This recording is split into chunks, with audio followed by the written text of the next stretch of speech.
네, 오늘 우리 함께 살펴볼 하나님의 말씀은 마가복음 강의 세 번째 시간인데요. 나와 너 우리를 살리는 복음이라는 제목으로 함께 살펴볼 텐데요.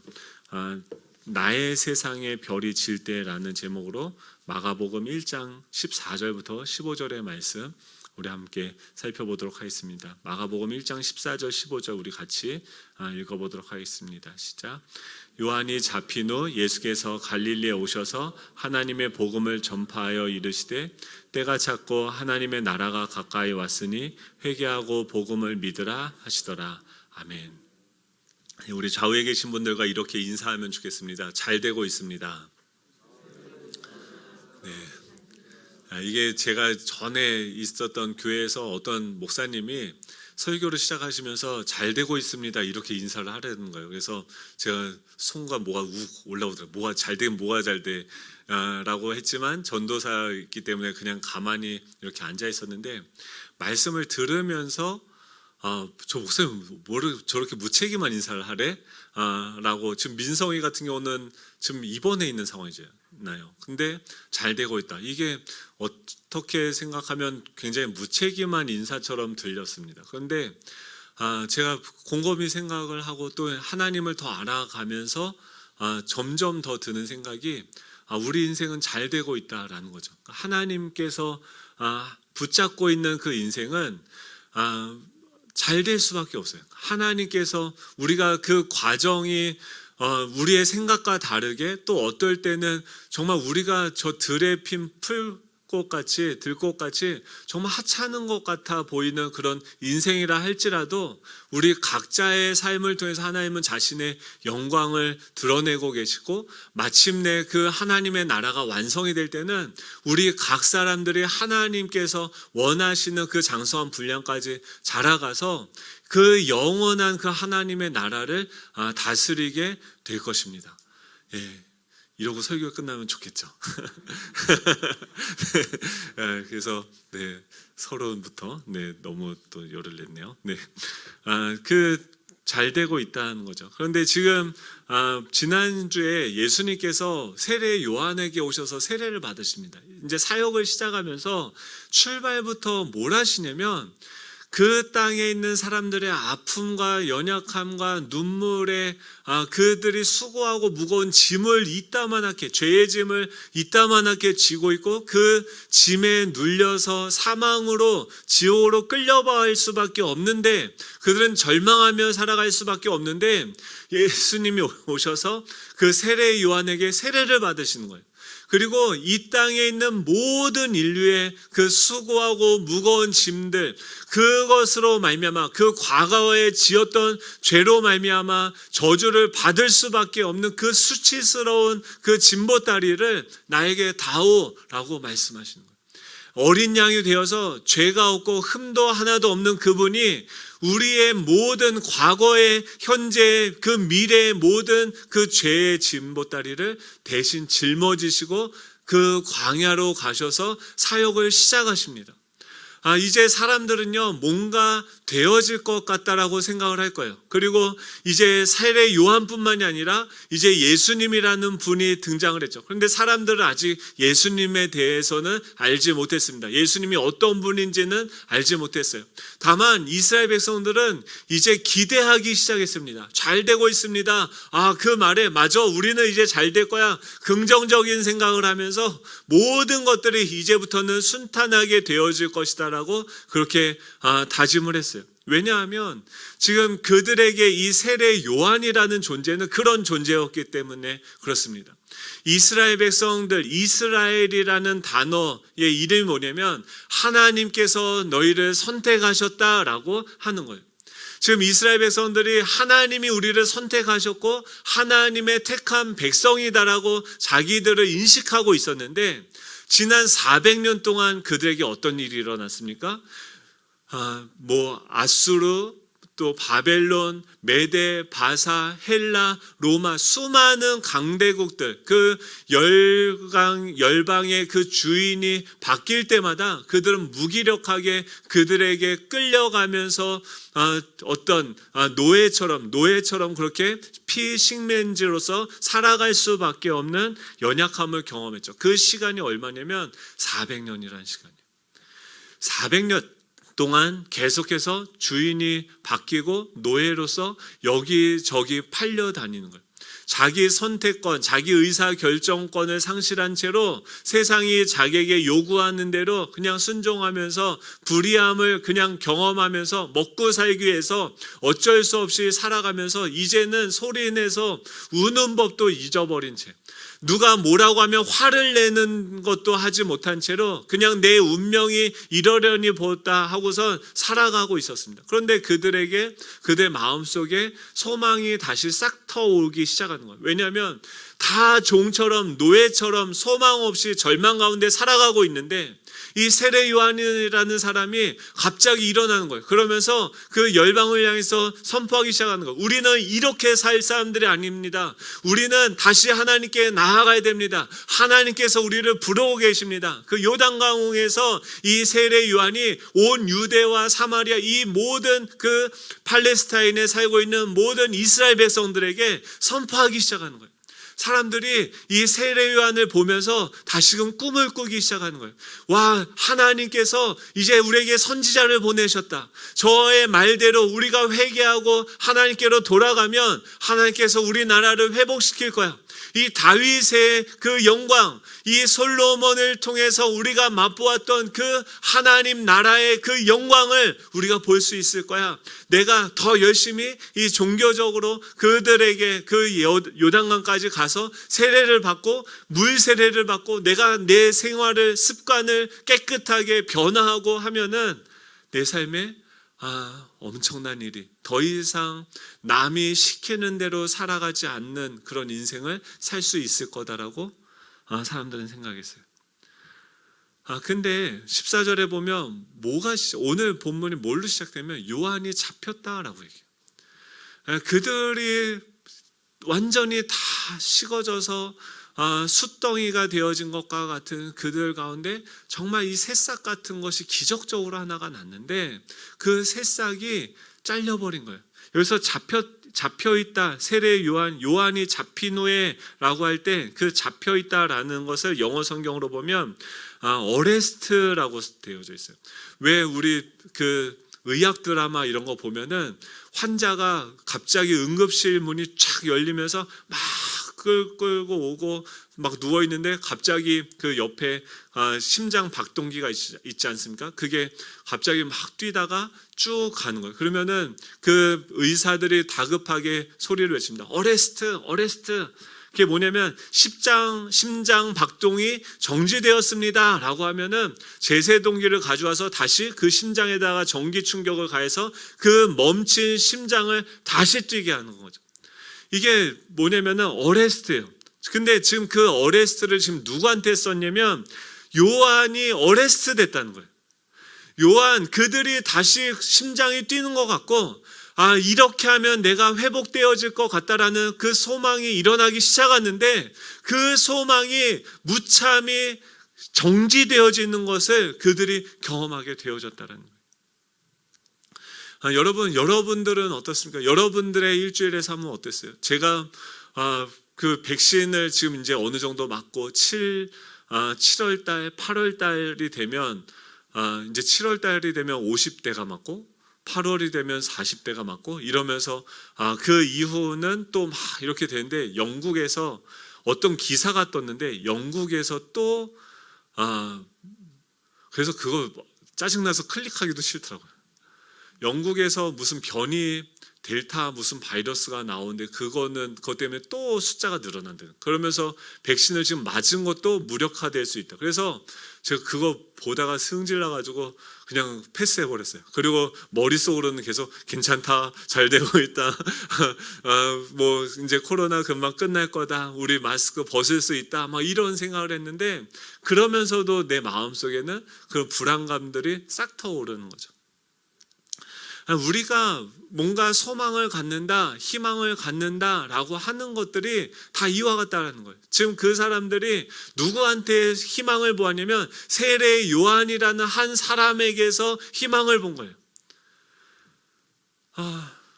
그리고 그 희망을 강요받는 시대를 우리는 살아가죠. 여러분, 저를 보면서 희망이 보입니까?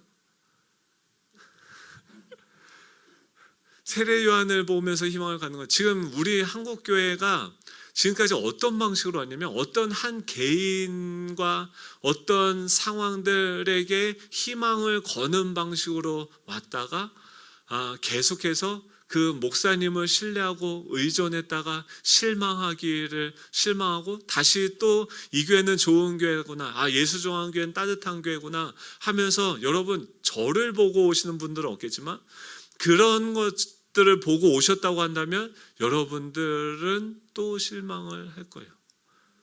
아멘이십니까? 제 아내가 잘 가르쳐 줄 거예요. 어떻게 실망이 되는지. 제 아들들이 알려줄 거예요. 저도 말할 수 있는 게 너무나도 많아요. 지금 유현준 교수라는 분이 있어요. 그 홍익대 건축학부에서 그 교수로 하고 있는데, 이분은 시각이 뭐냐면 건축을 전공한 분이에요, 하버드에서. 그래서 모든 걸 뭐의 관점으로 보면 공간의 관점으로 봅니다. 그러면서 이분이 기독교인인가 봐요. 그래서 유튜브에다가 그 기독교 언론하고 인터뷰를 하는 내용을 올려놓은 걸 보았는데, 그 유현준 교수가 공간이라는 개념으로 한국 교회를 본 것을 이야기하는데, 그게 너무 와닿아서 여러분들께 소개하려고 합니다. 지금 이 한국 교회가 공간적으로 지난 70년 동안 엄청난 변화가 있었다는 거예요. 지금 한국 교회가 전 세계에서 유례를 찾아볼 수 없는 그런 엄청난 변화를 겪었죠. 엄청난 부흥을 했었고, 전 세계에서 가장 큰 교회가 어디 있는 줄 아십니까? 우리나라에 있어요. 이 전 세계에서 숫자가 10위 안에 드는 교회들 중에 대부분이 어디 있냐면 우리나라에 있습니다.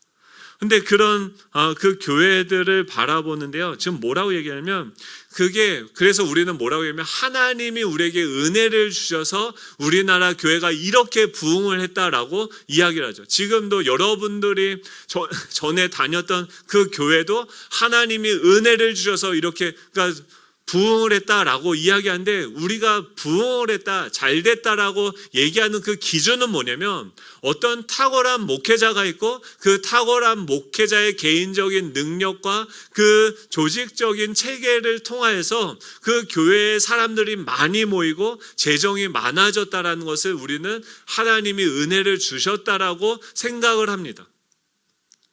근데 그분은 그거를 좀 다른 관점에서 보아야 된다라고 이야기하는 거예요. 우리 70년 동안 가장 많이 변한 게 뭐냐면 우리 주택 가옥 구조인데요. 과거의 난방 시스템은 뭐였냐면 온돌이었어요. 그래서 온돌 구들장이 있어서 그 밑에 나무를 집어넣어서 불을 떼우면은 바닥이 따뜻해지는 그런 온돌 구조죠. 그렇기 때문에 집을 다 1층짜리 집밖에 지을 수 없었는데, 보일러가 개발이 되어지면서 2층 양옥집이 등장하기 시작했어요. 그리고 그 이후에는 또 엘리베이터가 들어오면서, 제가 초등학교 전에 저희 수원에 살았었는데 저희 동네에 아파트가 처음 들어왔어요. 그래서 얼마 전에 그 동네 가봤는데, 그래서 그때 뭐 했냐면 그 아파트에 무려 엘리베이터가 있다는 거예요. 안 놀라시는군요. 네, 12층짜리 아파트. 그래서 동네 친구들하고 맨날 뭐 하냐면 우리 엘리베이터 한번 타보러 가자 하고서 거기까지 자전거를 타고 와서 수희 아저씨가 있어요. 막 이렇게 보고 있으면 몰래 쏙 들어가서 엘리베이터를 한번 타고 쭉 올라갔다가 다 층을 눌러가지고 막 이렇게 오다가 3층에서는 계단으로 와가지고 이제 도망 나오는, 공감이 안 되시죠? 그게 얼마 안 됐어요.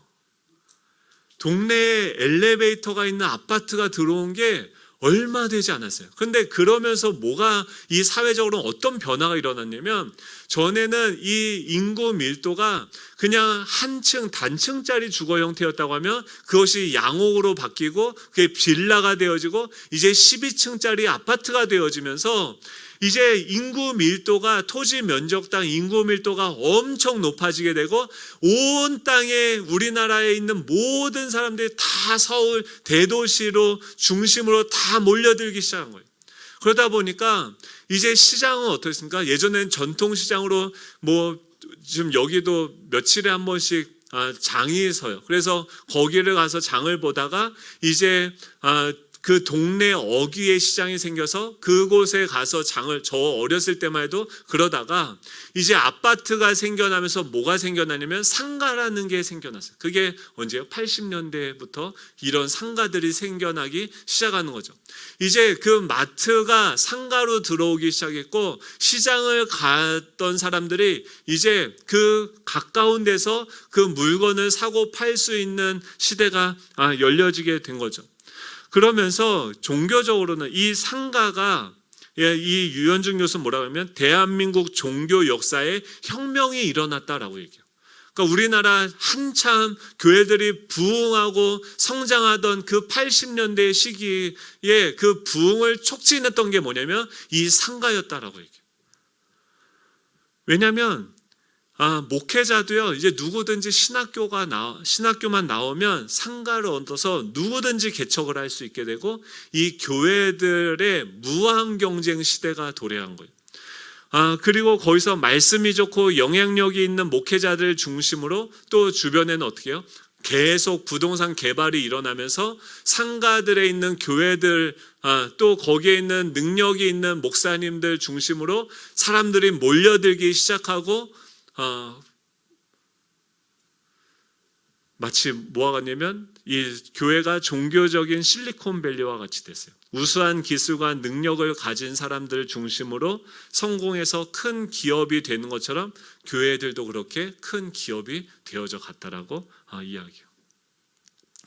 예전에는 왜 교회를 많이 몰려갔냐면 상가에 있으니까. 근데 그 전까지는 뭐가 우리나라에서 많았습니까? 불교가 컸어요. 근데 불교는 언제 갑니까? 1년에 2번 산으로 가서 뭘 드리고 하는데 이제 그 불안하고 도시화가 되고 사회가 급격하게 변화되어지는데 그 불안함들을 해소할 수 있는 아주 지근거리에 가까운 곳에 교회라는 곳들이 생겨나서 사람들이 이제 어디로 갑니까? 교회로 가서 그 마음의 불안함들을 해결하기 시작하는 거예요. 그리고 예전에는 뭐가 없었습니까? 학교에 남녀공학이 아니었어요. 그러니까 젊은이들이, 학생들이 어디로 가요? 교회로 가면, 여러분들이 어렸을 때 교회 가면 뭐예요? 거기선 여자를 만날 수 있어요. 남자를 만날 수 있어요. 그러니까 젊은 혈기왕성한 사춘기의 청년들이 밤을 새면서 거기서 어떤 문화적인 활동을 하고 발표회를 하고 하면서 연애의 창구가 열렸어요. 그리고 미국의 어떤 양육 프로그램들이 들어오면서 가정 세미나든 듣지 못했던 양질의 그런 교육들을 감당하는 기관들이 교회가 되어졌습니다.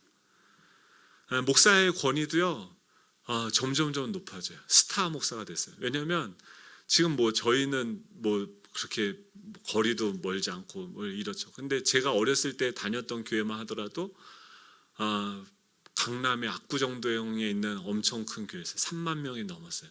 예배가 딱 시작이 되면 한 번 예배 드릴 때 몇천 명이 거기 앉아요. 근데 그 중심에 누가 있냐면 목사님이 있어요. 예배 시작이 딱 되면 그 목사님들이 하얀 가운을 입고 그 가운데를 마치 성령이 비둘기같이 임하는 것을 상징하듯이 목사님들이 그 가운데를 쫙 가서 올라가서 설교를 하는데 그 설교단이 그 당시가 80년대였거든요. 설교단이 예배 처음부터 끝날 때까지 조금씩 움직였어요. 그래서 목사님은 앞을 보고 설교하는데 모든 청중들에게 다 눈을 마주칠 수 있는 그런 엄청난 시스템이 있는 교회를 제가 다녔습니다, 여러분. 그리고 거기서 계속해서 잘 된다, 긍정적인 생각을 해라, 하나님이 당신을 사랑하신다, 이런 메시지를 들으면서 제가 자라왔는데 제가 가졌던 질문들 또 그런 시기들을 다 보내고서 지금 사람들은 한국교회에 대해서 어떻게 해요? 손가락질하고 부정적이 돼요. 교회 다니는 사람들이 더 한대요. 더 탐욕적이고 더 자기밖에 모르고 막 이런대요. 저도 예전에 막 같이 예배드렸던 청년들이 있어요. 근데 그 청년들이 중국에서 제가 막 전도하고 저희 전도하는데 돈 엄청 썼어요. 호텔에서 저희 교회가 호텔에 있었는데 호텔 뷔페를 가지고 와서 그 배고픈 유학생들을 유혹하니까 이 친구들 오겠어요, 안 오겠어요?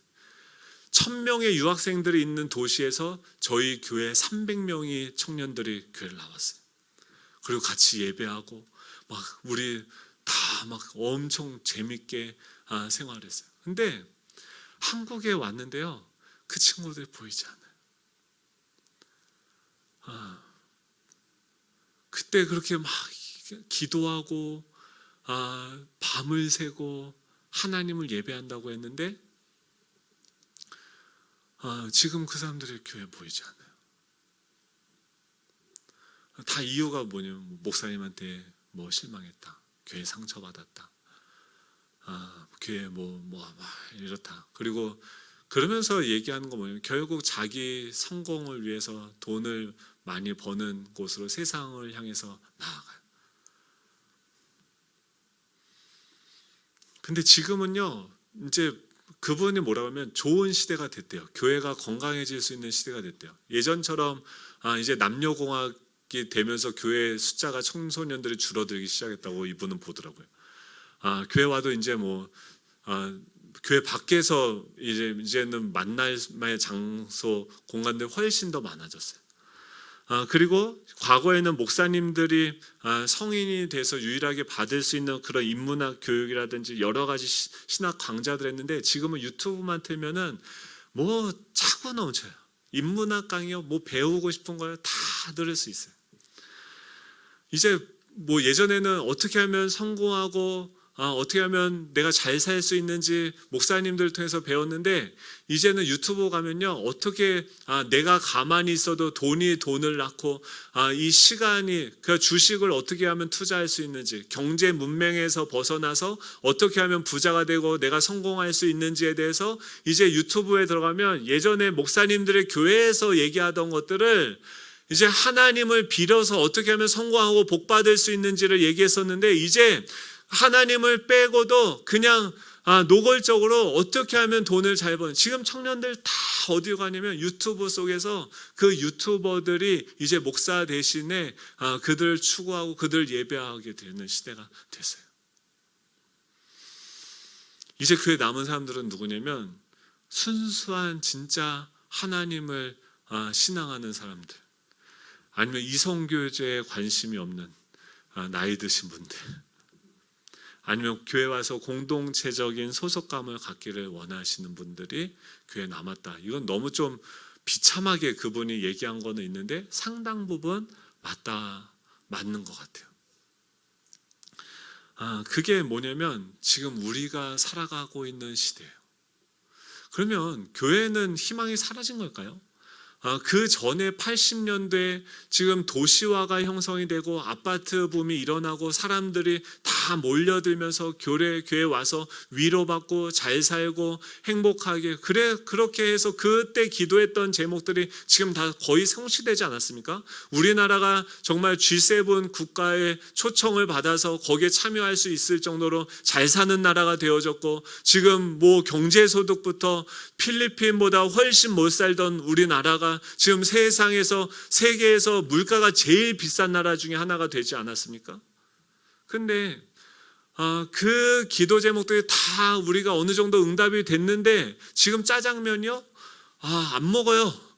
예전엔 바나나 하나 있으면 그게 얼마나 저희 어머니가 입원했을 때 너무 기뻤어요. 왜냐면 바나나를 먹을 수 있어요. 그래서 바나나 그 하나를 가지고 입에서 얼마나 씹고 또 씹고 씹고 또 씹으면서 아껴서 먹었는지 몰라요. 지금 바나나 쳐다도 안 봐요. 김밥이요? 쳐다도 안 봐요. 짜장면이요? 진짜 없을 때 먹는 게 짜장면이요.는 아니에요. 네. 짜장면 여전히 맛있습니다. 그만큼 잘 사는 나라가 됐는데 정말 우리 안에 소망이 있습니까? 행복하십니까? 근데도 지금도 뭐예요? 여전히 목사를 찾으러 다녀요. 요한을 찾으러 다녀요. 여전히 건강한 공동체를 찾으러 다녀요. 이게 다 나쁘다는 게 아니고요. 그런 상황들만 보면 저도 몰라요, 어떻게 될지. 저는 지금 뭐 능력도 없고요. 뭐 교만할 게 없어요. 그러니까 교만하지 않은 거죠. 제가 만약에 막 뭐가 되고 이렇게 되면 저는 어떻게 될까요? 제가 계속 바른 길로 갈 수 있을까요? 몰라요. 아무도 몰라요. 사람이 원래 그래요. 근데 사람들은 지금 누구에게 기대를 걸었습니까? 요한에게 기대를 걸은 거예요. 근데 하나님은 어떻게 합니까? 요한을 치워버리세요. 여러분 가운데 지금 상실의 고통에 있습니까? 여러분 가운데 나는 이것만 있으면 난 소망이 있어, 나는 희망이 있어, 나는 저기 내가 아파트를 잘 사놨기 때문에 그게 지금 몇 억 올랐기 때문에 그게 내 소망이야. 내 자녀들이 이제 취업을 잘했기 때문에 그게 내 소망이야. 노후가 뭐 이것 때문에 상가를 그래도 잘해서 거기서 돈이 나와서 그게 내 소망이야. 그런 것들이 여러분들의 소망이고 여러분들의 삶을 좌지우지하십니까? 그것들이 여러분들의 삶을 보장해 주십니까? 지금 이 하나님이 예수님이 오셔서 뭐라고 얘기하면 여러분 기쁜 소식이 있습니다. 여러분 하나님의 나라가 가까이 왔습니다. 하나님의 때가 되었습니다. 라고 그들에게 기대하는 말씀을 하시는데 정작 그들이 기대했던 것들은 잡혀가는 거예요. 어레스트가 된 거예요. 심장이 정지가 되어져요. 여러분 오늘 큐티 본문에서 뭐냐면 사도 바울이 그 골로새 교회들한테 뭐라고 하면 너희가 머리 대신 그리스도를 붙잡지 않는다라고 얘기해요. 계속 썩어 없어지는 바뀌는 여러분 목사를 붙잡아봤자 저도요 얼마나 사역을 하겠어요. 제가 죽겠죠. 우리 애들은요 목사가 우리의 소망이고 희망이 아니에요. 어떤 한 교회가 그 건강한 남들보다 비교했을 때 상대적으로 우위에 있는 어떤 교회의 그 탄탄하고 건강한 시스템이 우리의 소망이 아니라고요. 그건 언제든지 변할 수 있고요. 그 속으로 다 들어가 보십시오. 교회들이요 다 똑같아요. 다 죄인들이 모인 데고요. 다 연약해요. 다 상처가 있어요. 그게 우리의 소망이 될 수 없어요. 지금 주님이 오셔서 내가 그렇게 여러분 예수정화교회가 여러분들의 소망이라고 하면 어레스트가 됐어요. 제가 여러분들의 소망이 된다면 저는 어레스트가 돼야 돼요. 누가 우리의 소망이냐면 예수님만이 우리의 소망이에요. 그럼에도 불구하고 저는 저 들에 피었다 지는 저 들풀과 같이 정말 보잘것없고 아무것도 아닌 존재인데 지금 TV에 나와서 유튜브에 나와서 그렇게 날고기는 유명한 그 목사님들 자신이 뭔가 된 것처럼 막 이야기하는 그 사람들을 믿는다고 해서 그분들이 우리를 위해서 해줄 수 있는 게 뭐가 있습니까? 아무것도 없어요. 제 아내요? 저 아내를 너무 존경하고 사랑하고 제 아이들 너무 존경하고 사랑하는데 제 아내가 저를 위해서 정말 헌신적으로 저를 섬겨주고 도와주는데요. 제 아내가 저의 소망이 될 수 없어요. 저도 제 아내에게 소망이 될 수 없어요. 지금 이 요한이 잡힌 후에 그런 절망적인 사람들이 이제 뭔가 소망을 가질 것 같고 뭔가 기대할 수 있는 그 인물이 등장했는데 그 슈퍼스타가 등장했는데 하나님은 어떻게 해요? 그것이 잡혀가게 하시고 그러면서 뭐라고 하냐면 하나님의 때가 되었다라고 얘기해요. 여러분 실망하십니까? 자신에 대해서 나는 내 자신에게 희망을 거는데 내 자신의 지혜와 내 자신의 그 능력에 희망을 거는데 그 희망이 절망으로 변화됐습니까? 내 자신에 대해서 실망했습니까? 내 주변에 내가 믿던 그 사람으로부터 배신을 당했습니까? 여러분 기뻐하십시오. 지금 예수님이 그들이 믿고 신뢰하던 그 세례 요한이 잡혀갔는데 그가 어레스트가 됐는데 심장이 멈췄는데 나의 심장이 멈춰서 내가 더 이상 어떻게 살아갈 수 없을 것 같이 생각이 드는데 그때 예수님이 뭐라고 하냐면 이제 하나님의 때가 되었다고 얘기해요. 여러분 우리가 실망할 때 세상에 대해서 실망할 때 내가 아무것도 할 수 없구나라는 내 실존을 정확하게 인식하는 그때가 하나님이 일하시기 시작하는 때라는 거예요. 지금 예수님이 뭐라고 하면 때가 찼습니다 여러분. 하나님은 언제까지 기다린 거예요? 그때까지 기다린 거예요. 베드로가 아둥바둥하면서 자기가 그물을 던지고 내가 어떻게든 살아보겠다. 교육도 못 받았고 내가 정말 어려운 동네에서 남들처럼 땅 한 평도 없는 그런 신세에 내가 이 사람들이 기피하는 그 3D 업종에 들어가서 그물을 던져서 내가 우리 가족들을 먹여 살릴 것이다. 자신의 그 성실함에 소망을 두고 그물을 던지는 그가 자신에게서 절망을 맞이했던 그때가 뭐라고 하면 때가 찼다라고 주님이 말씀하시는 거예요. 여러분, 자신에 대해서 실망하십니까? 기뻐하십시오. 왜냐하면 그런 우리에게 주님이 찾아오셨고 그런 우리를 주님께서 붙들고 계시기 때문입니다. 여러분, 저를 보면서 기대하십시오. 여러분, 예수정한교회를 보면서 기대하십시오. 여러분, 한국교회를 보면서 기대하십시오. 기대할 수 있는 이유가 무엇이냐면 저를 붙잡고 부르시고 인도하시는 분이 예수 그리스도시기 때문입니다. 여러분, 이 예수정한교회를 우리가 마음껏 기대할 수 있는 이유는 예수 그리스도가 우리의 머리가 되시고 우리의 어떠함과 상관없이 그분은 이미 그 일들을 시작하시고 지금도 진행하고 계시기 때문이 그렇습니다.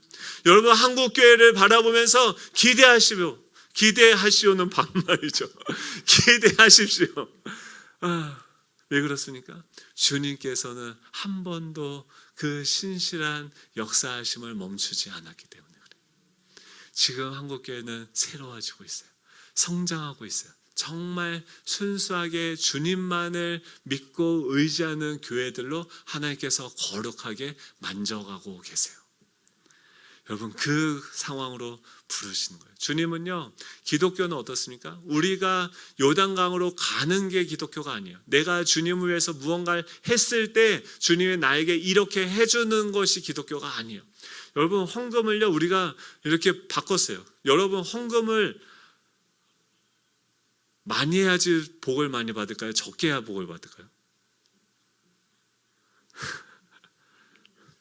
네, 제가 만약에 막 파산 직전이에요. 근데 직장을 다녀요. 월급을 받았어요. 11조를 하는 게 맞을까요? 안 하는 게 맞을까요? 월급 100만 원 받아요. 11조를 그 가운데 하는 게 믿음이죠. 네. 하십시오. 그러면 근데 못했어요. 진짜 너무 힘들어요. 못했어요. 그럼 하나님이 혼낼까요? 아들을 대놓고 생각을 해보세요. 여러분, 아들들이 있는데 아들들이 지금 잘 되길 부모가 다 바라겠죠. 근데 한 녀석이 지금 너무 힘든 거예요. 근데 걔가 엄마, 아빠 용돈을 못 주고 지금 못 줘서 너무 미안하고 뭐 이렇게 하고 있는데 그걸 가지고 막 너 나한테 주기로 약속해. 내가 지금 너 그거 안 주면 나 굶어 죽는데 하면서 뭐 그 아들을 막 그렇게 할 부모가 계십니까? 아니, 없어요. 하나님이 가난하십니까? 하나님이 거지입니까? 이 모든 게 다 하나님의 것이에요. 하나님이 여러분들이 내는 헌금 없어도요 교회 살릴 수 있고요 모든 거 다 할 수 있어요. 제가 지금 자충수를 뜨는 겁니까? 아니에요. 교회에 대해서 오해하고 있는 거예요. 하나님이 여러분의 하나님한테 잘한 게 하나도 없다 할지라도 여러분, 그런 여러분들을 사랑하셔서 아무 조건 없이 우리에게 찾아오시는 거예요. 주님이 갈릴리로 찾아오세요. 너희들 나한테 다 나와라가 아니라 세례요한은 그랬어요. 다 나한테 오라고 했는데 주님은 오라고 한 게 아니라 갈릴리로 가셨어요. 갈릴리는 어떤 곳이냐면 흑암과 이사야가 뭐라고 하면 흑암과 사망과 그늘에 앉아있는 자들에게 이사야가 예언했어요. 너희들의 왕이 올 건데 그는 화려한 궁전으로 가장 좋은 곳으로 강남으로 가는 것이 아니라 가장 보이지 않고 흑암과 사망과 그늘에 앉아있는 그들에게 갈 것이다 라고 얘기했어요. 가장 수치스럽고 가장 못살고 가장 부족한 사람들, 이 사람들은 이방의 갈릴리라고 했어요. 갈릴리는 이방의 것이에요. 수치스럽고 더러운 것들, 저 사람들은 정말 하나님이 보시기에 너무나도 부끄러운 짓만 하는 그런 사람들, 자신의 영혼을 팔아서 자신의 몸을 팔아서 이방인들과 똑같이 되어진 사람들이라고 정죄를 받던 그 사람들이었어요. 그게 뭐예요? 갈릴리요. 근데 그 갈릴리로 지금 어떻게 해요? 주님이 찾아가시는 거예요. 그리고 거기서 어떻게 해요? 빛이 되세요. 교회는 어떤 곳이냐면 정말 하나님한테 잘한 게 하나도 없는 상황이에요. 여러분 지금도 또 넘어져서 죄를 짓고 내 자신의 내가 정말 이렇게 은혜를 받았는데 내가 이거밖에 안 되냐고 하면서 여러분 자신에게 실망하고 있는 그때에 주님은 그 자리로 오셔서 너 자신에게 실망하지 마. 내가 너를 붙잡고 있고 내가 널 사랑하고 있어. 말씀하시는 주님이 찾아오시는 거예요. 우리가 해야 되는 것은 무엇입니까? 이 주님이 우리를 찾아오시는 것을 우리는 받아들이는 거예요. 여러분 우리 교회라는 것이 무엇입니까? 우리가 주님의 몸된 교회로서 이곳에 존재한다는 것은 뭐냐면 지금 세례 요한이 죽었어요. 또 뭐 바이러스가 또 발생을 해서 변이 바이러스가 돼서 또 뭐 코로나가 좋아요. 다 퍼지고 더 예전보다 더 악한 상황이 되고 우리가 조금 기대했던 그 모든 소망들이 다 사라진다 하는 그런 최악의 상황이 온다 할지라도 우리는 무엇을 선포할 수 있는 자들입니까? 이미 이곳에 하나님께서 오셨고 다스리시고 그 기쁨을 노래할 수 있는 마땅히 소망을 가질 수 있는 자, 잘 되고 있습니다라고 이야기할 수 있는 자가 바로 우리라는 거예요. 제가 오늘 아침에요, 재원이 누구냐면 저희 첫째 아들입니다. 아침에 일어나더니 막 싸우고 있어요. 싸우는 게 아니라 동생들을 막 이렇게 훈계와 교양과 뭐 가르침으로 아이들을 막 가르치고 있더라고요. 내용이 뭐였냐면 음료수 몇 개 마셨냐는 거예요. 성도님 중에 한 분이 저희 음료수를 계속 그 주일학교 아이들을 마음껏 와서 교회가 그런 곳이 돼야 되지 않겠냐. 내가 정말 부족하고 아무것도 없어도 세상은 다 조건부잖아요. 근데 그런 무절제한 그 사랑을 경험할 수 있는 환대를 경험해 보지 못한 아이들에게 환대를 경험할 수 있는 곳이 되어져야 되지 않겠느냐 하면서 진짜 매주 음료수를 계속 대주고 계세요. 애들이 와서요 막 냉장고 자기 집 냉장고처럼 팍 열고서요 이걸 막 마시고선 다 마셔요. 다 마시지도 않고 쫙 다 버려요. 좀 있다가 또 놀다가 와가지고 또 그걸 또 꺼내가지고 또 뜯어서 또 마시고 또 다 마십니까? 음료수 하나 애들이 다 못 마셔요. 그러니까 또 막 버리고 이게 잘못된 거죠. 열받죠. 그렇게 하면 됩니까? 안 되죠. 그러니까 재원이가 너네 어제 음료수 몇 개 마셨어? 그랬더니 재보이가 나 3개. 재찬이는 뭐 난 2-3개는 또 뭡니까? 2-3개 먹었대. 그러니까 막 열받아가지고 그거 너네 뭐 다 마시라고 거기다 갖다 놓은 거야? 막 하면서 근데 그건 왜 그래? 자기는 어제 향남에 놀러 갔다 왔거든요. 그러니까 자기 음료수 못 먹었다 이거야. 근데 자기 못 먹는데 얘네들 음료수 3개나 먹었으니까 열받아서 애들을 막 혼을 내고 있는 거예요. 그래서 가만히 보고 있다가 저를 어떻게 해야 되나 보고 있다가 제가 이제 재원이를 불렀어요. 그리고선 재원이가 살면서 잘못한 게 있을까요? 없을까요? 너무 많아요. 그래서 그 중에 한 가지를 이렇게 지적을 하면서 알려줬어요. 근데 재원아, 누가 너를 그 냉장고의 주인의 그 자리에 올려두었냐? 너가 왜 그 음료수에 너가 관리자냐? 왜 관리자의 위치에서 그 아이들을 지금 책망하고 혼을 내고 있느냐? 그럼 나도 너한테 묻겠다. 너는 왜 어제 향남을 간 것이냐? 갈 때는 좋다고 보내줬는데 알고 봤더니 중고등부 예배를 이렇게 준비하고 막 해야 되는데 자기 친구들이 이제 부른다고 홀랑 그 정신이 팔려서 그냥 가버린 거예요. 그러니까 중고등부 예배를 준비하는 준비팀들이 다 왔는데 아무것도 못하고 있다 그냥 가버렸어요. 이게 혼날 짓입니까? 혼나지 않을 짓입니까? 혼날 짓이에요. 한별인 그쵸? 예, 그쵸. 혼나야죠. 그래서 제가 혼냈어요. 야, 너 어제 향랑 갈 때는 그런 말 없는데, 그럼 만약 간다면 너가 빠지는 거를 다 얘기하고 선생님한테 양해를 구하고 이렇게 해서 이게 될 수 있도록 하고 가야지. 너만 혼자 좋다고 그렇게 가버리면 이건 어떻게 하느냐? 그 온 사람들은 어떻게 하냐? 했더니 막 이렇게 기가 팍 죽더라고요. 그래서 근데 내가 이걸 너 혼내려고 얘기하는 게 아니라 지금 이 얘기를 꺼내는 것은 뭐냐면, 지금 너가 잘못한 게 나 맨날 이렇게 눈에 보이는 것들이 많은데 난 너한테 한 번도 그런 거에 대해서 뭐라고 하지 않는데 너가 왜 감히 내 아들들을 그리고 그 음료수를 갖다 두신 분이 괜찮다고 하는데 왜 네가 감히 그 아이들을 지금 내 자식들을 혼내고 있냐. 물론 그거를 주일학교 선생님들과 가르쳐서 그 음료수를 낭비하고 이런 것들을 못하게 해야겠죠. 근데 그걸 거기다 눈 목적은 음료수를 바르게 마시는 방법을 가르쳐주기 위해서 거기에 둔 것이 아니라 이 아이들이 마음껏 교회가 너희들을 환대하고 있다, 사랑한다라는 것을 무절제하게 내가 너희들을 기뻐한다라는 것을 알려주기 위해서 그 냉장고가 존재하는 건데 너는 왜 그것을 너의 임의대로 막고 있느냐라고 제가 혼냈어요. 잘했죠. 그런 거죠. 여러분, 이게 너무 중요해요.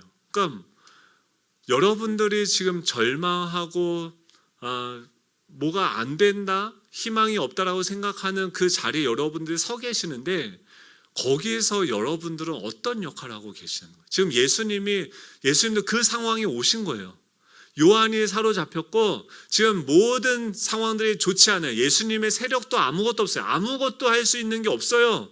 근데 예수님은 거기서 뭘 선포하냐면 지금 자신에게 임한 그 하나님의 나라를 선포하는 거예요. 그러면서 감히 뭐라고 얘기하냐면 여러분, 하나님의 기쁜 소식이 있습니다 라고 그들에게 선포하는 거예요. 이 복음을 선포하는 거예요. 여러분들을 통해서는 어떤 소식들이 선포되어지고 있습니까? 사람을 의지하는 건요, 사람의 그 한계의 울타리를 넘어서지 못해요. 아무리 뛰어나고 위대한 인간이라 할지라도 한계가 있고요, 그 울타리를 넘어갈 수 없어요. 제가 지난주에 어떤 성도님을 신방을 하고, 그러니까 저희 교회 다니는 분이 아니라 다른 교회 다니는 분인데 상담을 했어요. 근데 이분이 어려워요. 남편이 지금 공부를 하고 있고 자기가 혼자 벌어서 가족을 벌어 먹여 살리는데 혼자서 모든 짐을 다 지고 있더라고요. 되게 똑똑한 친구고 젊은 친구인데 똑똑한 친구고 능력이 많아요. 근데 그래서 원래 전에 다니던 그 교회를 가라 그랬더니 뭐라고 했냐면 교회 사람들이 다 위선적이라는 거예요. 제가 그 교회 분들을 잘 아는데 그렇지 않거든요. 이 친구의 상황을 알면은 도와줄 수 있는 사람들이 많이 있거든요. 그리고 실질적으로 같은 업종에 있는 회사에 있는 운영하는 분도 있기 때문에 이 친구들, 이 가정들 충분히 도와줄 수 있는데 얘는 뭐라고 생각하고 있냐면 그 상황을 바라보면서 아무도 나를 도와주지 않아. 그리고 나는 여기서 넘어지면 안 되고 쓰러지면 안 되고 내가 끝까지 잘 버텨서 이 상황을 돌파해 나가야 돼. 남편과 아들과. 그래서 아이를 뭐 교육하는 학원 뭐 이런 것도 하나도 못 보내고 막 그러면서 궁상을 떨고 구질구질하게 살더라고요. 제가 그래서 뭐라고 그랬냐면, 근데 그 친구를 보면서 뭐가 떠올랐냐면 그 친구는 어디 안에 갇혀 있냐면 자기가 평생 살아오면서 중국에서 이 친구가 살면서 아무도 자기를 도와준 것을 경험해 본 적이 없는 거예요. 그러니까 지금도 교회를 다니면서 누군가가 환하게 웃으면서 나를 마치 도와줄 것 같이 기도 제목을 물어보고 하면은 저 사람 나 도와줄 것도 아닌데 왜 저런 걸 물어봐? 위선적이야 라고 자기가 해석을 하는 거예요. 그 말은 뭐냐면 그동안 자신이 경험했던 그 상처의 울타리 안에 갇혀서 아무도 나를 도와주지 않는다라는 그 사람의 자신의 상처의 그 생각을 그 친구의 실질적인 주인이 되어서 그를 지배하고 있는 거예요. 하나님에게도 기도를 하기보다 하나님을 위해서 내가 열심히 버티고 일하고 봉사해야 된다라는 생각으로 사로잡혀 있는 거예요. 그래서 그 친구한테 복음을 알렸어요. 내가 그 교회에 수많은 사람들 아는데 그분들 절대 위선적인 사람이 아니고 충분히 너를 도와줄 수도 있고 너가 또 할 수 있는 일들도 많이 있고 나라도 너를 도와주고 할 수 있는 것들이 많이 있다. 근데 그 친구는 뭘 생각하는 거야? 뭘 믿는 거예요? 자기의 나라, 자기 세상 가운데 가득 갇혀 있는 거예요. 그랬을 때 아직 한계까지 안 왔어요. 아직도 여전히 자기를 신뢰하면서 열심히 최선을 다하면서 살아가고 있어요. 저는 그래서 그랬어요. 빨리 너의 한계를 깨닫길 축복한다고 했어요. 우리 한계를 깨닫는 순간 뭐가 열립니까? 하나님의 때가 시작이 되는 거예요. 하나님의 나라가 이미 시작됐습니다. 이때는요, 2000년 전에 이때는 이미 가까이 왔다고 했는데 그 나라는요, 이미 예수 그리스도에서 이 땅에 왔고 어느 정도 예수님이 하셔야 되는 일 다 완성이 됐고 하늘 보좌 우편에 앉아서 새로운 시대가 이미 펼쳐졌어요. 새 성령을 우리에게 마음에 부어주셔서 새 언약의 시대가 이미 펼쳐졌어요. 이제 누구든지 하나님의 아들을 믿는 자에게는 하나님의 자녀가 되는 권세를 주시고 성령을 부어주시는 그 시대가 이미 도래했고 우리 가운데 펼쳐져 있습니다. 여러분, 여러분들의 상황 가운데서 무엇을 믿으면서 살아가고 있습니까? 그 하나님의 나라가 이미 시작이 됐어요. 여러분들의 느낌과 여러분들의 감정과 여러분들의 판단과 상관없이 하나님은 이미 여러분들 가운데 찾아오셨고요. 여러분들 가운데 이미 일하고 계시고 여러분들을 끝까지 완성되어지는 그곳까지 어떻게 해서든지 끌고 가실 거예요. 우리에게 두 가지를 요구해요. 뭐예요? 회개하고 복음을 믿으라는 거예요. 우리가 해야 되는 건 뭐냐면 더 열심히 하는 게 아니에요. 더 좋은 교회를 찾아가는 게 아니에요. 더 좋은 목사님을 찾아가는 게 아니에요. 더 내가 어떤 것들 자격을 갖추는 게 아니에요. 우리가 해야 되는 건 뭐냐면 이미 우리를 찾아오신 온 땅의 주인이신 그 하나님을 바라보는 거예요. 회개하는 건 뭡니까? 그분께 나아가는 거예요. 내 경계, 내 울타리 갇혀있는 곳에서부터 하나님을 찾고 부르짖는 거예요. 그리고 그곳에서 하나님이 우리에게 말씀하시는 기쁜 소식.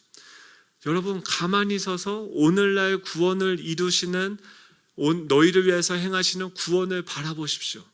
너희들이 본 애굽 사람을 영원히 다시 보지 않게 하실 것입니다 라고 하나님이 말씀하셨어요. 이 가나안 땅을 정복할 때도 출애굽할 때도 하나님이 가만히 서서 보라고 하셨고요.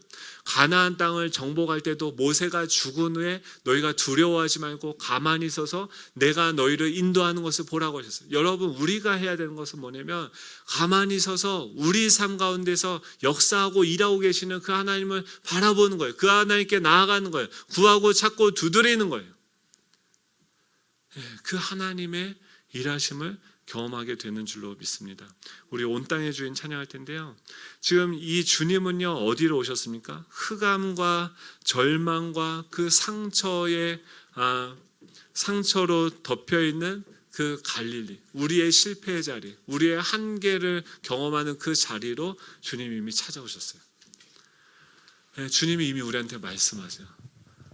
더 나를 위해서 노력하고 나를 위해서 더 열심히 봉사하고 나를 위해서 더 뭔가를 해야지 내가 너한테 복을 주는 게 아니란다. 지금 난 널 이미 기뻐하고 있고 이미 지금 나는 널 사랑하고 있고 아무 조건 없이 나의 모든 것을 너에게 주기를 원한다고 주님은 찾아오셔서 말씀하세요. 교회는요, 은혜를 받는 곳입니다. 교회는요, 하나님이 일방적으로 우리를 위해서 행하시는 것들을 그냥 부끄럽지만 죄송하지만 그냥 받아들이는 곳이에요. 우리가 헌금하는 건요, 복을 받는 게 아니라 너무 하나님이 나에게 주신 게 너무 감사해서 하나님이 나의 주인 된 게 너무 기쁩니다. 너무 감사합니다. 여러분, 그 고백이 없으시면요, 헌금 안 하셔도 돼요. 우리 교회 여러분들이 헌금 안 한다고 뭐 망하지 않습니다. 그냥 안 먹으면 돼요. 안 쓰면 돼요. 금과 은이 없어도 우리 교회를 통해서 하나님이 사람들을 살리는 것들을 경험하게 될 거예요. 보게 될 거예요. 오히려 여러분 이 헌금을 나눠 드릴게요. 어떻게 힘드신 분들 우리가 같이 돕고 살리고 사랑하는 이런 것들이 이 정말 우리 가운데 하나님이 살아계심을 보여주는 교회가 될 거예요. 하나님이 지금 우리를 통해서 그 일을 하고 계세요. 우리가 부자가 되는 게 아니라 더 가난해지고 금과 은이 없는데도 저 예수님 배운 것도 없고 돈도 없고 믿을 세력도 하나도 없는데 어떻게 저런 얘기를 할 수 있어? 너무 무책임한 거 아니야? 근데 놀라운 일이 생겨나요.